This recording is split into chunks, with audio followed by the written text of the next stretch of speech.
Et yo, team, aujourd'hui je vais parler des conséquences que ça crée de garder sa colonne vertébrale en position neutre tout le temps.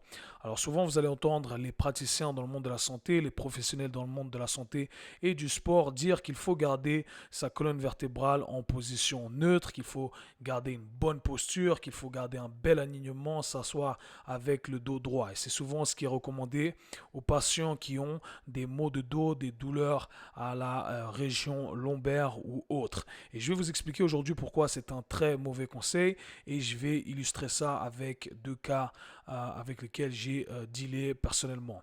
Donc le premier cas, c'est un patient avec lequel je travaille depuis 4 ans maintenant. Il a 56 ans et ça fait maintenant 35 ans qu'il a des douleurs au dos.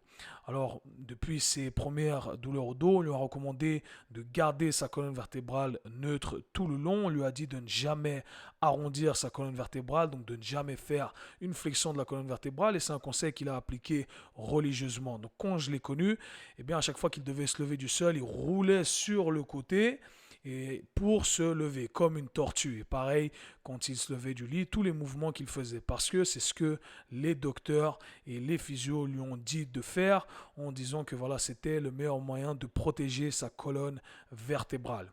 Et quand je l'ai vu, eh bien, ça, le mouvement qu'il avait dans sa colonne vertébrale était très limité, on pouvait absolument rien faire. Et il avait des douleurs constamment lorsqu'il sortait de cette position neutre. D'accord. Et je vais illustrer, je vais vous montrer ici le clip. Donc ici on fait des sit-ups. Et ça m'a pris 4 ans pour faire ça. C'est sûrement le plus grand accomplissement de ma carrière. Pour être honnête avec vous, ça ressemble à rien, mais c'est énorme pour moi. Je vais rewind tout ça. Donc, comme on le voit ici, les pieds restent à plat au sol, en contact avec le sol.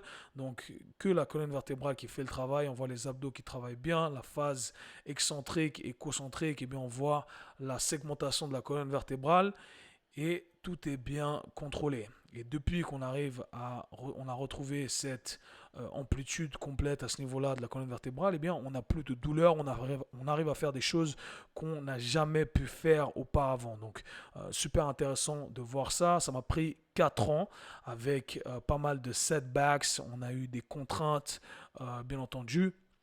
Et ça n'a pas été facile parce qu'à chaque fois que je disais quelque chose, eh bien, j'avais d'autres professionnels du monde de la santé qui disaient qu'il ne fallait pas faire ça, il ne fallait pas fléchir sa colonne vertébrale.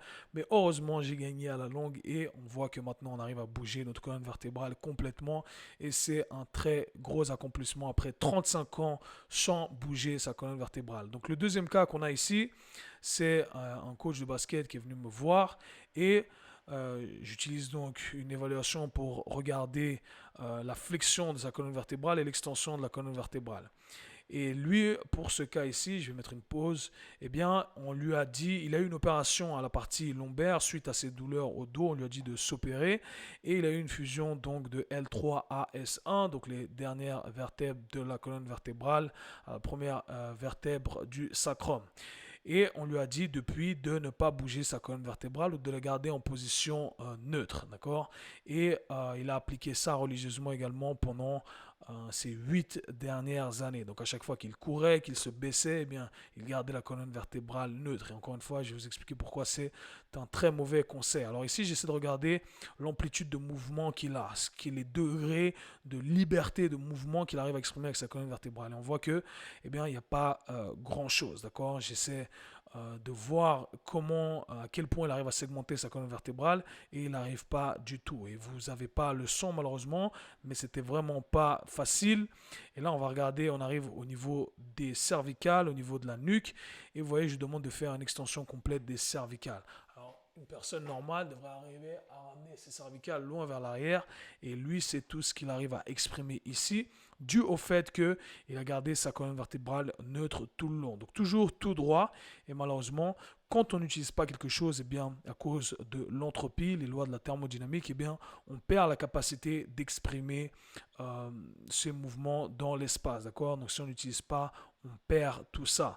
Et là, il repart donc en flexion et on voit qu'il n'y a pas un grand degré de flexion et le reste de la colonne vertébrale bouge à peine. Encore une fois, vous allez voir les coudes qui bougent, il y a plein de trucs qui bougent, mais pas la colonne vertébrale. Donc si vous avez eu ce conseil de garder votre colonne vertébrale en position neutre, eh bien, sachez que c'est un très mauvais conseil parce que ça ne vous permet pas d'utiliser tout ce que votre colonne vertébrale a la capacité d'utiliser. Vous allez éventuellement perdre la capacité d'utiliser votre colonne vertébrale dans l'espace. Vous n'allez que la dégrader et tout va s'atrophier. Donc voilà pourquoi c'est un très mauvais conseil. Et ces personnes-là qui ont été conseillés de ne pas garder, de ne pas bouger leur colonne vertébrale, eh bien, ce sont des gens qui ont toujours eu mal au dos. Et depuis qu'ils suivent mes conseils, eh bien, les douleurs de dos sont quasi parties ou reviennent de temps en temps, mais c'est vraiment mieux par rapport à où on était avant. Et c'est un long processus, comme vous pouvez l'imaginer.